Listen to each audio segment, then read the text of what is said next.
So when you're multiplying two expressions with the same base, all you need to do is add the exponents. So the answer to this one is 2 to the power of 5 plus 3, which is 2 to the 8. Now the reason why this works is that 2 to the 5 is the same thing as 2 times 2 times 2 times 2 times 2, and 2 to the 3 is the same thing as 2 times 2 times 2. So basically, when you have an exponent, it's just telling you how many times to repeatedly multiply by that base. So in this case, we have 1, 2, 3, 4, 5, 6, 7, 8 2's.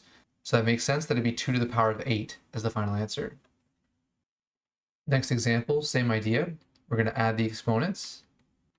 2 plus 5 is 7. So we get a final answer of x to the power of 7. Last question here, same idea.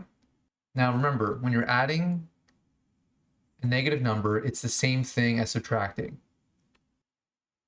7 minus 4 is 3. That's it for this video. Go ahead and do the blue questions for homework. If you found this video useful, feel free to subscribe. I'm planning to upload 4 videos a week, 2 full-length videos on Tuesdays and Thursdays, and shorts on Wednesdays and Fridays.